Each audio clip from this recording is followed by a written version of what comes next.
반드시 하나님의 약속은 믿음대로 될 것입니다. 우리의 선포가 믿음으로 선포되어졌다면 하나님은 반드시 그렇게 행하십니다. 하나님은 살아계십니다.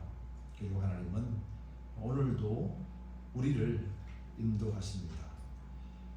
그리고 하나님의 살아계심을 믿는 것은 단순한 삶의 모습이나 생활이 아니라 하나님 나라 안에 있다는 것을 의미합니다.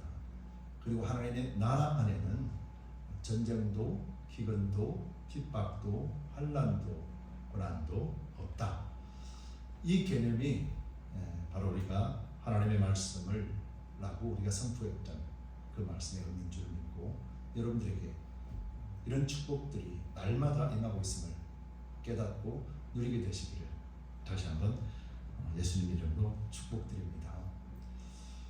우리는 성경을 압니다. 그래서 성경 보면은 하나님은 이미 우리라는 것은 아무나 이야기하는 것이 아니라 믿는 자들을 이야기하는 거죠. 여러분 예수님을 믿으시죠?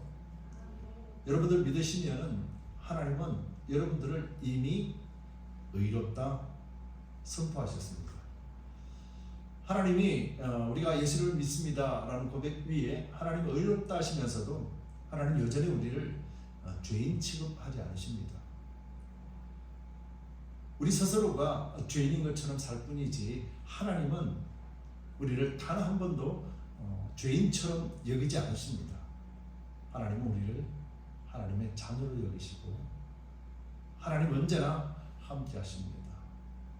이것을 깨달을 때 비로소 우리는 하나님의 살아계심을 믿고 그 하나님의 나라 안에 속해 있음을 믿게 되고, 그 믿음이 우리로 하여금 화평을 누리게 만듭니다. 이런 원리를 잘 알고 예수를 믿는 사람들은 이 땅에서도 하나님의 나라가 임하였음을 경험하게 되는 것이죠. 여러분 세상은 지금 얼마나 각박하고 또 악합니까? 우리가 잘 알지는 못해도 세상을 보면 진짜 이 땅에 평화가 있는가? 물론 겉으로 드러나는 평화는 있지요. 미국이라는 거대한 나라, 강대한 나라, 세계에서 가장 힘이 센 나라, 어느 누구도 침범할 수 없는 나라, 이 속에 사는 저와 여러분들은 정말 안전하고 보호를 받죠. 그럼 여러분들이 모든 미국 사람들, 또 여러분들과 같이 미국에 사는 사람들은 진짜 평화를 누리고 살아가는가? 어떤 외부의 세력도 침범할 수 없는 강한 나라에 살고 있음에도 불구하고 여러분들이 진짜 평화를 누리고 살고 있는가? 그렇지가 않거든요. 각 지역들마다 개인적으로 문제가 생기고, 또 직접적인 전쟁은 없더라도 그런 갈등과 또 범죄와 이런 일들을 통해서 위험 속에 언제나 노출되고 살아갑니다. 가장 큰 강대한 나라에 살면서도 그 속에 내부를 보면은 또 평화를 누릴 수 없는 그런 환경들이 요소요소마다 자리 잡고 있고 우리를 불안하게 만들죠. 가정도 마찬가지고요. 또 어떤 공동체도 마찬가지고, 심지어는 교회라고 하는 공동체 안에도 마찬가지입니다. 교회라고 하는 공동체 속에서도 하나님의 말씀을 지키고 그 말씀대로 살려고 하는 것보다 오히려 자신을 위해서 사는, 그래서 각기 옳은 소견대로 자신이 옳다 여기며 사는, 그래서 자신만의 행복을 추구하는 모습들이 강하다 보니까 서로가 서로에게 진정한 화평을 함께 누리지 못하는, 그래서 끈끈한 가족 공동체처럼 그렇게 이루어지지 못하는, 항상 남처럼 서로가 믿지만은 따로따로 그렇게 사는 모습입니다. 그래서 진짜 화평은 찾아보기가 힘듭니다. 또 좋은 일에 있어서는 함께 즐거워할 수 있지만 안 좋은 일이 발생했을 때는 또 각자가 또 흩어지면서 진정한 가족 공동체, 화평 공동체 이런 것들을 찾아보기 힘듭니다. 그래서 언제나 불안합니다. 그래서 다른 사람들이 어떻게 생각할까? 또 다른 사람들의 눈치를 보고 또 다른 사람들의 신앙을 판단하고, 그러면서 스스로에게도 진정한 평강을 얻을 수 없지 그렇게 만들어버리는 거죠. 여러분, 이것이 전 세계적으로 또 이 땅에 있는 모든 사람들, 가족 공동체나 교회 공동체 안에 세밀히 들여다보면은 어디에서도 화평을 누릴 수 있는 곳이 하나도 없음을 우리는 알게 되죠. 왜 그럴까요? 우리는 하나님을 믿는데 왜 이런 화평을 얻지 못할까? 오늘 이 부분에 대한 답을 제시해 주고 나갈까요? 하나님께서 이 말씀을 우리에게 주시면서 무엇이 화평을 뺏어가고 있으며 또 어떻게 해야 화평을 잃어버리지 않고 그대로 갈 수 있는가에 대한 답을 제시해 주고 있지 않은가, 저는 말씀을 준비하면서 그런 생각을 해 보았습니다. 여러분, 의로움으로 산다라는 것, 의롭다, 아까 좀 전에 말씀드렸지만 우리는 하나님 안에서 의로운 존재가 되었고 의롭게 산다라는 것이 무엇일까? 우리 첫 번째는 질문을 해봐야 될 것 같아요. 의로움이 뭘까? 어떤 게 의로움이죠? 우리가 생각할 때는 저거는 의로움이야, 이거는 의로움이 아니야, 과연 그렇게 판단할 수 있는 그런 삶이 있을까요? 의로움은 무엇일까? 조금 전에 제가 말씀드렸습니다. 우리는 하나님의 나라에 속해 있다. 그래서 성경에 보면 의롭다라는 것은 옳게 살고 바르게 삶을 이야기하는 것이 아니라 어디에 속해 있는가에 관한 것임을 보게 됩니다. 그래서 서두에 제가 질문 드렸습니다. 여러분들이 예수님을 믿으십니다. 예수님을 믿는다면 우리는 모두 다 어디에 속해 있어요? 하나님 나라 안에 있다. 성경에서는 하나님의 나라 안에 속해 있는 모든 자들을 의로운이라, 의롭다라고 표현하는 거예요. 그래서 여러분들은 성경의 개념, 성경의 관점에서 보면은 예수를 믿는 여러분들은 의로운 존재예요. 그리고 의로운 존재만이 하나님 나라 안에 속해 있어요.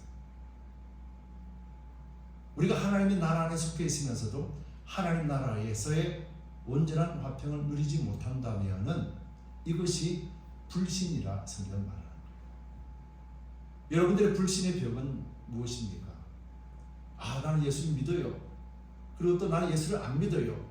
이런 차원의 이야기를 하는 것이 아니라 여러분들이 하나님의 나라에 있다라고 말하면서도 하나님 나라 안에 있다라는 것을 알지 못하고 깨닫지 못하고 누리지 못하는 것, 이것을 불신이라고 얘기합니다. 세상 사람들은 불신이 없습니다. 세상 사람들은 그런 개념 자체가 없습니다. 왜요? 하나님을 인정하지 않기 때문에.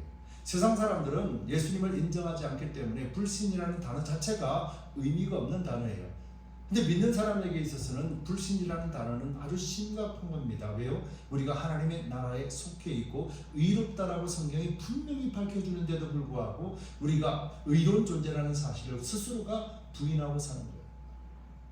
내가 하나님 나라 안에 속해 있다는 것을 스스로가 부인하는 것. 무엇 때문에요? 환경 때문에, 생각 때문에, 개념 때문에. 이런 이것이 우리에게는 엄청난 벽이라는 사실을 우리는 인정을 해야 될 줄 믿습니다. 모든 그리스도인들은 예수를 믿는 순간 하나님 나라 안에 속했습니다. 그래서 하나님의 나라, 의롭다라는 것은 어디에 속해 있는가, 우리의 정체성에 관한 것이지 어떻게 삶을 사는가에 관한 것이 아니라는 거예요. 여러분들은 의롭다고 말하는 것은 하나님이 하나님의 나라 안에 속했다는 거예요. 그전에 무엇이었다고? 그전에는 의인이 아니라 죄인이었기 때문에, 사단에 속해 있어서 그렇게 살았기 때문에. 근데 여러분, 사단에 속해 있는 세상 사람들도 엄청나게 착하게 살고 엄청나게 부지런하게 살고 양심적으로도 살고 어쩌면 믿는 자들보다 더 선하게 사는 사람들이 많이 있습니다. 그런데도 불구하고 그들은 사단에 속해 있기 때문에 의로운 자가 되지 못한다는 거예요. 그런 관점에서 보면 우리는 의로운 관점, 의롭다라고 하는 이 개념 속에 하나님 나라 안에 속해 있는데, 하나님 나라 안에 속해 있으면 반드시 하나님께서 지키시고 보호하십니다. 우리를 죄인 취급하지 않으십니다. 하나님의 자녀로 취급하시고 하나님 백성으로 취급하시고 왕 되어주시고 아버지가 되어주셔서 우리를 다스리시고 통치하시고 지키시고 보호하십니다. 그래서 안전합니다. 마치 미국이 세상의 어떤 것에도 외세에도 침략을 당하지 아니하는 안전한 나라인 것처럼. 그런데 실상 살아가는 미국의 사람들은 스스로가 안전하다 느끼지 못하고 사는 거예요. 무엇 때문에 그럴까요? 그것은 각자가 자신이 가지고 있는 그런 안전함의 기준이 다르고 자신이 원하고자 하는 그 원함의 조건들이 다 다르기 때문에. 여러분, 그렇다고 미국에 사는 가장 부자, 가장 잘 사는 사람은 안전하게 살까요?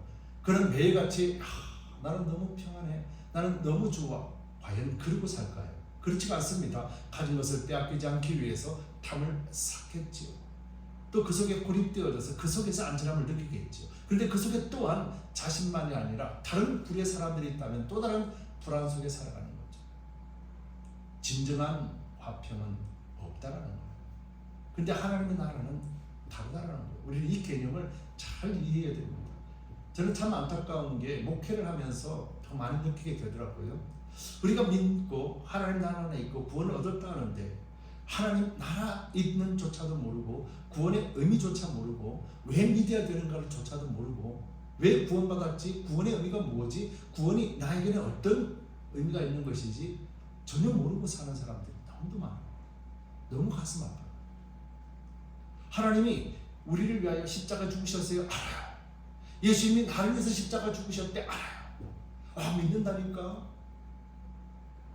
그런데 전혀 예수님이 십자가 죽으심에 대하여 그 몸으로, 생각으로, 마음으로는 전혀 알지 못하는 거죠. 그래서 예수님이 온전하게 이루어주신 그 은혜와 사랑을 조금도 누리지 못하고 살아가는 거죠. 환경 때문에. 여러분, 예수님께서 우리에게 십자가를 통하여 구원 주신 것, 이것은 단순하게 이 땅의 삶을 목적을 두고 있는 것이 아니라 하나님 나라 안에서의 삶을 이야기하고 있음을 여러분 꼭 믿으시기 바랍니다. 그리고 하나님의 나라 안에는 반드시 하나님을 믿는 믿음 안에 사는 사람들의 모임이고, 그 모임에는 하나님이 나를 선택하시고 언제든지 함께 하시고 언제든지 지키시고 언제든지 하나님 나라 안에서 누림을 살 수 있도록 모든 것을 공급하시는 곳이다라는 것을 믿으시기 바랍니다. 바로 이것을 전체적으로 통틀어서 한마디로 말씀하는 것이 바로 화평, 평강이라는 단어예요. 여러분, 화평, 평강은 히브리어로는 샬롬이에요. 아시죠? 헬라어로는 에이린에, 아이린이라는 거예요. 평화라는 거예요. 영어로는 피스예요. 여러분, 그렇기 때문에 이 의미를 잘 알아야 돼요. 샬롬은 무엇일까? 이 에이린이라고 하는 이 단어의 의미는 무엇일까? 이것은요, 단순하게 무슨 일이 있었는데 그 일이 나에게는 아무런 가치가 없어서 힘들고 어려웠는데 하나도 힘 안 들었어. 전쟁이 일어났는데 나는 안전해. 막 전쟁이 포화 속에 지나가고 있는데 그 포탄과 총알들이 나를 다 피해가서, 이걸 평화, 화평으로 여긴다라면 우리는 성경을 모르는 거예요. 이 화평이라는 단어는 그런 의미가 아니라 예수 그리스도의 십자가를 통해서 우리를 구원하신 그 구원, 즉 죄에 속한 우리들이 하나님의 나라 안에 완전하게 갇혀 있고 그 하나님 나라 안에서 살고 있는 것을 샬롬이라고 표현하는 거예요. 하나님 나라에는 전쟁이 없죠. 하나님의 나라 안에는 원망, 불평, 시기, 질투가 없죠. 하나님의 나라 안에는 사랑 외에는 없죠. 그죠? 성경이 그렇게 말하고 있는 거예요. 그럼 화평, 샬롬은 어디서부터 나오는가? 하나님의 나라 안에 있다는 것을 아는 것으로 나오고요. 그 하나님의 나라 안에는 원망과 불평과 시기와 질투와 그런 하나도 사탄의 소리, 죄악의 소리들이 없는 곳이 하나님의 나라라는 것을 믿을 때 우리에게는 진짜 하나님이 나를 인하여 함께 계심을 바라보게 되는, 그리고 이 속에서 하나님 나라 안에서 주시는 진정한 화평, 평강을 얻게 되는 거죠. 여러분들이 뭔가 만들어내고 뭔가 해서 얻어지는 것이 아니라 여러분들이 그리스도의 십자가를 통하여 이제 내가 하나님 나라 안에 속해 있다라는 것을 믿는 순간 비로소 화평은 여러분들을 덮어내고 있다는 것을 보게 된다. 오늘 본문이 그 말씀을 하고 있는 거죠. 그렇기 때문에 여러분, 불신이라는 것은 무엇이겠습니까? 내가 하나님 나라에 속해 있다라고 성경이 말씀함에도 불구하고 내가 과연 속해 있는가를 확실하지 않게 여기는 것, 이것을 불신이라고 하는 거예요. 여러분, 그럼 이 불신의 벽을 깨기 위해서는 어떻게 해야 되는가? 첫 번째로 불신의 벽을 깨려면요, 하나님의 말씀의 의미를 알아야 돼요. 먼저 마태복음 10장 34절을 볼게요. 마태복음 10장 34절에 내가 세상에 화평을 주러 온 줄로 생각하지 말라. 화평이 아니요 금을 주러 왔노라. 여러분 이 말씀은 무슨 말인지 아시겠죠? 예수님 오셨어요. 예수님 오신 것은 구원하러 오셨습니다. 그런데 예수님 오신 것은 어떤 곳이에요? 어둠이요, 죄악이요, 사단에 속해 있는 세상에 오셨단 말이에요. 그 세상에 그냥 단순하게 화평을 주러 온 것이 아니라 세상을 깨부수러 하셨다는 거예요. 예수님이 첫 번째 오시면서 하신 일이 세상에 화평을 주러 온 것이 아니라 깨부수러 왔다는 거예요. 그렇다면 예수를 영접한 사람, 예수를 믿는 사람들은 처음부터 나 믿었기 때문에 화평을 주실 거야가 아니라는 거예요. 처음부터 믿는 순간 우리 자신을, 우리 이성지성, 우리 육체적인 모든 생각들, 사고들을 깨어 부수기 위해서 하나님의 말씀이 들어오는 거예요. 여러분 여기서 깨어지지 않으면 우리는 하나님의 말씀 안에서 화평을 누릴 수가 없어요. 야, 대부분 그렇습니다. 하나님의 말씀이 이렇습니다. 오, 아멘. 하나님의 말씀 그렇습니다. 그런데 나는 아니에요. 나는 아직은 아니에요. 나는 아직은 그 말씀이 나와는 매치가 되지 않아요. 하나님의 말씀은 그렇다는 거 저 믿습니다. 그런데 나는 그렇게 살고 싶지 않아요. 무슨 말이에요? 깨지기 싫은 거예요. 예수님께서는 화평을 주러 온 것이 아니라 금을 주러 오셨는데 그 금이 들어오니까 아파요. 나 아프기 싫어요. 나는 단순하게 화평만 원해요. 금은 원치 않습니다. 즉 나는 죄에 속하여 나는 사단의 권세 가운데 사는 것을 원합니다. 그러나 구원은 해주세요 라는 말과 똑같은 말이에요. 하나님 나라 안에 속해 있는데, 하나님 나라 안에 들어왔는데, 근데 하나님께서는 그 화평을 주시기 위하여 우리 생각들, 지식들, 세상에 속해 있는 것들을 다 깨부시기 위하여 말씀을 주셨는데 그 말씀을 받고 아이고 아파요. 이제 그만하시고 나는 나대로 두시고 그냥 평강을 주시면 안 돼요? 그냥 전쟁이 일어나도 포탄이 나를 피해가면 안 됩니까? 나는 살아면 안 됩니까? 다른 사람을 피해보더라도 나는 안 보면 안 됩니까? 이런 사고를 갖고 있는 거죠. 여러분 그래서 교회도 가정에도 진정한 샬롬을 얻지 못하고 있는 거예요. 하나님의 말씀이 다가올 때 아파요. 아프면 하나님의 이 말씀을 통해서 내 육신이 산산조각나고 내 골수가 깨어지고 있구나. 그러면 다시는 하나님이 화평 가운데 새로운 피조물로 하나님이 만들어 가시는구나. 믿음의 반응이 있는 자에게만 이 말씀이 극복이 되는 거예요. 여러분 이걸 모르면은, 이 원리를 모르면은 화평 우리에게는 영원한 것입니다. 왜요? 예수께서 오셔서 나를 정결하게 하시겠다는데 아니요, 나 이대로 좋아요. 나 건드리지 말고 하나님 선물만 주고 가요. 우리는 사단의 종로로 타는 그 모습을 그대로 있으면서 나를 거룩하게 여겨주시고 그냥 구원만 주세요. 이 땅에서 내가 알아서 살게요. 여러분 이것이 신앙이라면은 화평은 그 안에서 일어날 수가 없는 거죠. 그래서 내가 화평을 주러 온 줄 아느냐? 큰 줄 없다. 두 번째로 로마서 5장 1절에 그러므로 우리가 믿음으로 의롭다 하심을 얻었은즉 우리 주 예수 그리스도를 말미암아 하나님으로 더불어 화평을 누리자. 여러분 내가 그리스도 안에서 말씀의 금을 통해서 내가 산산조각 깨어지고 나는 죄인이었구나, 그렇구나, 나는 예수 십자가가 아니면은 나는 벌써 영적인 상태로 죽음에 이르렀구나, 나는 사망 선고를 받은 자였구나, 사형수였구나. 그런데 예수님의 십자가를 믿는 순간 나를 자유케 하고 하나님의 나라 안에 살게 하셨구나. 나는 이제는 죄에 속하여 사단의 종로로 타는 것이 아니라 이제는 하나님 아버지가 나를 통치하시고 어떤 영적인 도전들, 영적인 세력들을 하나님이 지켜주시고 도와주시기 때문에 나는 하나님만 바라보고 그 속에서 즐거움을 누리게 된다는 거예요. 즉 말씀의 금이 내 속에 들어와서 나를 깨어지지 않는 이상 화평을 누림이라는 것은 없다는 거예요. 이런 원리를 알아야 돼요. 그렇기 때문에 우리의 벽은 무엇이겠습니까? 우리의 벽은 내가 하나님 나라 안에 있다고 말하면서도 그 있음조차 알지 못하고 사는 것, 깨닫지 못하고 사는 것. 이것이 벽이라는 거예요. 이것이 불신이라는 거예요. 여러분 그래서 성경은 뭐라고 말합니까? 믿음은 들음에서 나며 들음은 그리스도의 말씀이라. 제가 광고하면서 말씀드렸습니다. 성경 공부하는 것 너무도 싫어합니다. 눈에 보여요. 근데 저는 아파요. 근데 믿는다 그래요. 불신의 벽이 그렇게 막고 있음에도 불구하고, 하나님의 평강을 한 번도 누리지 못함에도 불구하고 하나님의 말씀은 듣기를 싫어하는 거예요. 영적인 참사는 속에, 흑암 속에 갇혀 있음을 바라보는 목회자의 심정은 기쁜 것이 아니에요. 왜 강제적으로 못합니까? 강제적으로 하면 하겠습니까? 안 됩니다. 왜요? 믿음은요, 각자가 하나님 앞에 갈망이 있어야 되거든요. 세 번째로는 로마서 14장 19절에 이렇게 얘기합니다. 이러므로 우리가 화평의 일과 서로 덕을 세우는 일을 힘쓰나니,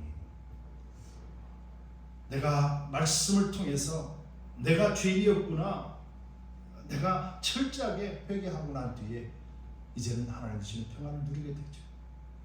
근데 이 누림의 끝이 아니라, 이 누림의 삶은 오아시스가 되어서요, 그 충만이 끝없이 충만하게 채워줌으로 인해서 그 충만이 나의 누림을 통해 흘러가게 된다. 애쓰고 노력하지 않아도 예수님 때문에 행복해요, 예수님 때문에 즐거워요, 예수님 때문에 기뻐요, 그 말과 행동들이 자연스럽게 나타나는 거죠. 이게 행함이 있는 믿음이라 성경은 말하는 거예요. 근데 우리는 우리 노력과 우리 수고와 우리 지식으로 할 수 있다고 얘기해요. 이것은 사단에 속해 있는 거예요. 예수님의 십자가, 그리스도의 보혈은 나와는 상관없이 하나님의 은혜로 주셨어요. 우리를 구원하시기 위한 것이죠. 그래서 오늘 본문에 뭐라고 그럽니까? 그러므로, 제가 지금까지 말씀드렸던 거예요. 그러므로 우리가 믿음으로 의롭다 하심을 얻었은즉 우리 주 예수 그리스도를 말미암아 하나님으로 더불어 몰려 화평을 누리자. 이제는 우리의 불신의 벽, 내가 뭔가 잘 믿어보겠습니다, 내가 의롭게 살아보겠습니다, 내가 열심히 다하여 충성하겠습니다, 이런 걸로는 하나님 나라에 속해 있음을 절대로 알 수 없습니다. 성경은 이렇게 말하죠. 마태복음 5장 9절에 예수께서 산상수훈을 통하여서 화평케 하는 자는 복이 있나니 저희가 하나님의 아들이라 일컬음을 받을 것이요. 화평케 한다고 그랬잖아요. 화평을 누리는 사람입니다. 금이 들어와서 우리를 산산조각내는 아픔을 겪고 나는 죽었고 그리스도 안에서 새롭게 태어났습니다, 새로운 피조물입니다 라는 믿는 순간 우리는 그리스도 안에서 진정한 화평을 우리에게 충만하게 부으심을 경험하게 되고, 그것을 누리는 자, 그걸 온전하게 누리고 삶을 살아가는 자, 즉 행함이 있는 믿음, 예수께서 내 삶을 주관하시고 우리가 하늘에 속해 하늘 나라 안에 있다라는 정체성을 알고 사는 사람들, 그 사람이 누구라고요? 하나님의 아들이라 지금받으리라. 우리 누구예요? 하나님의 자녀잖아요. 우리는 하나님의 아들이 아닙니까? 그럼 화평케 한다라는 것은 뭐겠습니까? 근본적으로 예수 그리스도의 십자가 안에서 깨닫고 회개하고 주님으로 더불어 누림의 삶의 지경으로 자라난 자들, 그 자들이 화평케 하는 자들이라는 거예요. 피스, 여러분 피스메이커라고 말도 하잖아요. 여러분 피스메이커, 이 단계에 나갔을 때 비로소 우리는 그 삶을 사는 사람들이 억지로가 아니라 고통과 절규, 평화가 없는 곳에 가서 그 마음으로 섬겨내는 거예요. 진짜 그리스도를 믿는 믿음이 무엇이고 진짜 그리스도 안에서의 화평이 무엇인지를 삶을 통해서 그들을 섬기면서 보여주게 되는 거죠. 그래서 우리가 알다시피 저 사람은 진짜 크리스찬이야 라는 소리가 뭡니까? 화평케 하는 자는 복이 있나니 저희가 하나님의 아들이라 일컬음을 받을 것이다. 여러분, 하나님의 아들은 하나님의 DNA, 속성을 물려받는 자들이잖아요. 하나님께서 아담을 만드실 때 하나님의 형상대로 만드셨어요. 여러분들이 하나님의 형상들입니다. 죄로 인하여 상실되어 버린 하나님의 자녀의 위치가 예수 십자가를 통해서 회복이 되었어요. 그럼 여러분들은 지금 하나님의 속성이 회복된 거예요. DNA가 회복된 거예요. 그래서 화평을 누리면은 우리가 하나님의 아들임을 사람들로 알게 한다는 거예요. 세상은 화평이 없기 때문에요. 여러분 욥기를 읽어보시면은 욥은 의로운 자라 그렇게 했었어요. 욥이 가장 대표적인 율법주의적인 모습이 아닐까, 종교적인 모습이 아닐까, 저는 개인적으로 그렇게 생각해요. 얼마나 열심을 다했습니까? 자식이 밖에 나갔다가 돌아와도 혹시 죄를 지었을까봐 제사를 지내며 정결의식을 행했던 그런 사람이었습니다. 얼마나 대단한 사람입니다. 그런데 하나님께서 사단도 같이 하나님의 자리에 있었고, 사단이 아이고 하나님이 잘해주시니까 그렇죠, 하나님 축복해 주시니까 그렇죠. 그래서 하나님 웃으십니다. 그래? 그럼 네가 한번 해봐라. 다만 목숨은 건드리지 말라. 사단이 모든 것을 다 뺏어갔었습니다. 욥은 하나님에 대한 원망은 없지만 차라리 태어나지 말았으면 좋았을 걸 라고 그렇게 친구들도 와서 정죄하기 시작합니다. 얼마나 괴롭습니까? 차라리 죽었으면 좋겠다 그런 말도 합니다. 그런데 나중에 하나님이 오셔서 말씀하시는 겁니다. 모든 세상의 주관자가 하나님 되십니다. 욥이 제사를 지내고 욥이 열심을 다해서 하나님이 너를 지키시고 보호하신 것이 아니라 내가 너를 택하고 내가 너를 양육하고 내가 너를 지키고 내가 너를 끝까지 인도했다라는 것을 깨닫는 순간 귀로만 듣는 하나님 눈으로 배우니 내가 기뻐하나이다가 아니라 회개하나이다 라고 말하며 지난 잘못들을 과오를 뉘우쳤다는 거예요. 하나님을 진짜 알면은 내가 이렇게 열심히 했던 것이 아니었구나. 하나님을 인하여 기뻐하고 즐거워하고 어린아이처럼 그렇게 순수하게 하나님을 바라보아야 되었는데 나는 그렇지 못했구나 라는 것을 깨닫게 되는 거죠. 여러분 베드로 12제자가 지금 11명의 제자죠. 11명의 제자가 지금 오순절 성령 강림 때 성령을 기다리며 성령을 충만하게 받았습니다. 그리고 베드로와 11제자와 거기에 있던 나머지 100명 가까이 되는 사람들이 모여서 첫 번째 베드로가 한 말이 무엇이겠어요? 첫 번째 한 말이 사도행전에 나와 있습니다. 요엘서를 통해서, 요엘 선지자를 통해서 우리에게 예언한 말씀이 지금 이루어졌다. 무려 900년에서 500년 기간은 정확하지는 않습니다. 무려 몇백 년이 지난 시간, 오늘 이 시간에 그 요엘의 말씀이 이루어졌다. 베드로가 첫 번째 한 말이에요. 성령이 충만하고 첫 번째 한 말이 요엘서의 말씀이 지금 이루어졌다 라고 말씀하는 거죠. 여러분 이것이 제가 여러분들에게 읽어드린 말씀이에요. 내 신을 만민에게 부어주리니 너희 자녀들이 장래를 말할 것이며 너희 늙은이는 꿈을 꾸며 너희 젊은이는 이상을 볼 것이며 성령이 오실 때 비로소 밝히 보이시겠다. 그러면서 구원 얻을 이름을 주시리니 그 이름이 바로 예수다. 사도행전에서 베드로는 성령의 충만함을 받고 첫 번째 한 이야기가 이 요엘서를 가지고 이야기를 했었어요. 깨닫게 해주셨어요. 그 말씀이 이루어졌다는 것을 믿는 순간 베드로는 하나님 나라 안에 온전한 화평을 누리는 자가 되었다는 거죠. 여러분 예수님 믿습니까? 대부분 믿습니다 그래요. 여러분 행복합니까? 대부분 가식적으로 행복하다 그래요. 여러분 하나님 나라를 지금 누리고 계십니까? 무슨 말인지 몰라요. 그러면 성경의 말에 의하면 믿는 것이 아니다라는 거죠. 우리는 이런 신앙을 갖고 있다면 하나님 나라 안에서 여전히 우리는 불신의 벽에 갇혀 삽니다. 이 불신의 벽을 뛰어넘는 유일한 길은 내가 이제 그리스도 안에 있다라는 것을 믿는 순간이라. 예수님을 3년 따라 다녔던 베드로, 아무리 말을 하고 설명해도 알아들을 수가 없었습니다. 알고 싶었어요. 너무너무 알고 싶었어요. 그런데 알 수가 없는 거예요. 근데 성령이 오시니까 금방 빵 하고 열렸다. 하나님의 말씀이 이루어지니까 금방 빵 하고 이루어져. 베드로는 요엘서의 말씀을 이 말씀이다라고 확신에 차서 모든 사람들에게 복음이 선포되어졌다. 여러분, 그리스도 안에서 이 벽을 뛰어넘을 때 우리는 비로소 화평을 누리는 자의 위치에 서게 됩니다. 여러분들은 지금 그리스도 안에 속해 있다는 사실을 의심하지 않습니다. 그런데 그리스도 안에 속해 있는 이 의심하지 않는 것이 이제는 실제가 된다라는 것을 믿는 믿음으로 나아가야 됩니다.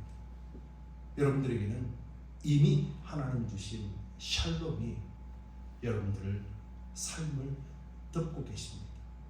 그렇기 때문에 환경 속에서 안전하다 여기는 미국 땅 안에서도 서로가 치고받고 못 죽여서 안달인 너무도 더 엄청난 고난과 고통이 미국 안에서 일어나는 것처럼 우리 스스로에게도 그리스도 안의 안전함을 말하면서도 우리 스스로에게는 스스로가 갈등을 하고 갈망하고 싸우고 전쟁을 치르고 있는 거죠. 여러분, 나는 죽고 그리스도가 내 안에 사신다라는 확실한 믿음으로 살아가시기 바랍니다. 마지막으로 누가복음 17장 20절 21절 오늘 본문 말씀과 똑같은 말씀이에요. 바리새인들이 하나님의 나라가 어느 때에 임하니 묻거늘 예수께서 대답하여 가라사대 하나님의 나라는 볼 수 있게 임하는 것이 아니요 또 여기 있다 저기 있다 못하리니 하나님의 나라는 어디에 있다고요? 여러분들 안에 있다라고 말하는 거죠. 누구에게 준 거예요? 믿는 사람들에게. 여러분들은 믿는 하나님의 백성입니다. 하나님의 나라는 여러분 안에게 이미 임했습니다. 그렇기 때문에 여러분들은 하나님 나라 안에서 평강을 온전하게 누릴 수 있는 유일한 존재라는 사실을 믿으시기 바랍니다. 그리고 불신의 벽, 나는 왜 누리지 못할까라고 하는 의심의 벽을 훨씬 뛰어넘어서 나는 이제부터 주 안에서 하나님이 나를 온전하게 구원하실 을 믿는 믿음 안에서, 그래서 믿음은 바라는 것들의 실상이며 보이지 않는 것들의 증거라고 하신 그 말씀이 여러분들 삶에 그대로 적어져지고 누리게 되시기를 예수 그리스도 이름으로 축복합니다. 아멘. 이 시간 우리 한번